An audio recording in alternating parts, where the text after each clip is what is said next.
Hi friends, welcome to our channel crazy Srinu vlogs. ఈ రోజు video వచ్చేసి రామ మందిరం గురించి.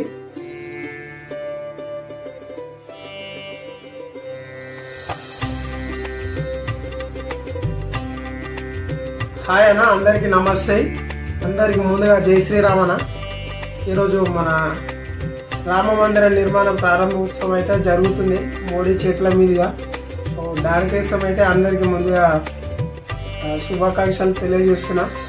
రామ మందిరాన్ని ఉత్తరప్రదేశ్లోని అయోధ్యలో నిర్మించడం జరిగింది. 2019లో తీర్పు, సుప్రీంకోర్టు తీర్పు తర్వాతనైతే మనకు 2020 ఆగస్టు 5 రోజు అయితే మనకు శంకుస్థాపన మోడీ చేతుల మీద జరిగింది. సో అప్పుడు పనులు నిర్వహించి ఇప్పుడైతే మొత్తానికి ముగిసినాయి. బాలరాముని విగ్రహాన్ని మైసూరు శిల్పి అరుణ్ యోగిరాజ్ అయితే చెక్కడం జరిగింది. 3 బిలియన్ సంవత్సరాల క్రితం రాయితోని శిల్పాన్ని అయితే చెక్కిరు.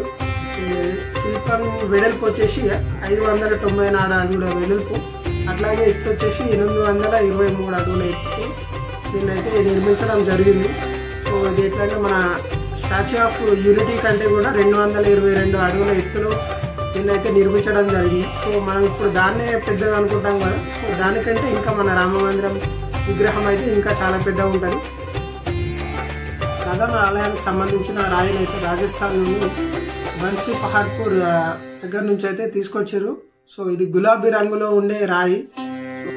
రాయికి మధ్య గడిని నిర్మాణించి సో ఆ గడిల ద్వారానైతే నిర్మాణాన్ని అయితే మొత్తం చేపట్టారు. నార్మల్ మనం చేసే కన్స్ట్రక్షన్ లాగా కాకుండా ఇటుకలను ఉపయోగించి సిమెంట్ లేకుండా అయితే కన్స్ట్రక్షన్ అయితే చేసారు.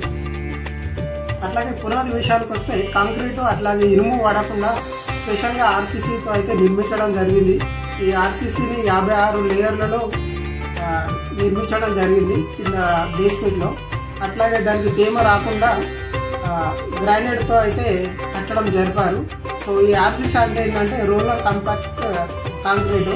సో దీనివల్ల ఎక్కువ సంవత్సరాలు ఉంటాయి. నార్మల్గా మనం ఇనుము అట్లాగే ఈ కాంక్రీట్ వాడడం వల్ల ఏంటంటే 100 సంవత్సరాలు దాని లైఫ్ వస్తే, ఇది వాడడం వల్ల ఏంటంటే 1000 సంవత్సరాల వరకు కూడా చెక్కు చెదరకుండా ఉంటుంది.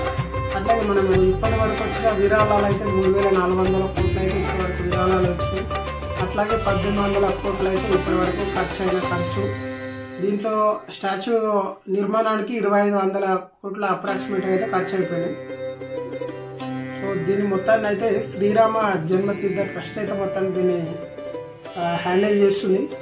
అట్లాగే దీని కార్యదర్శి వచ్చేసి చంపత్ రాయ్ ఇప్పుడు ప్రధాన కార్యదర్శి దీనికి, ఈ ట్రస్ట్కి. సో రేపు ఆల్రెడీ నిన్న నుంచే టెంపుల్ అన్ని ముస్తాబైతే చేసారు ఈ రోజు కోసం. సో ఈ రోజు అయితే ఇందులో చాలా విశేషమైన రోజునే చెప్పుకోవచ్చు. ఆల్రెడీ ఎప్పటి నుంచో అక్షంతలు అయితే పంచడం జరుగుతుంది విలేజ్లో కూడా. పూజలు అన్ని టెంపుల్స్లో నిర్వహిస్తున్నారు. ఫ్రెండ్స్, నాకు తెలిసిన ఇన్ఫర్మేషన్ అయితే మీతో షేర్ చేసుకున్నాను. సో ఈ వీడియో మీకైతే నచ్చింది అనుకుంటా. సో వీడియో నచ్చితే లైక్, షేర్ అట్లాగే సబ్స్క్రైబ్ అయితే చేసుకోండి. కొంచెం ఛానల్ని సపోర్ట్ కూడా చేయండి. మరి మంచి వీడియోతో మేము ముందుకు వస్తాను. Signing off.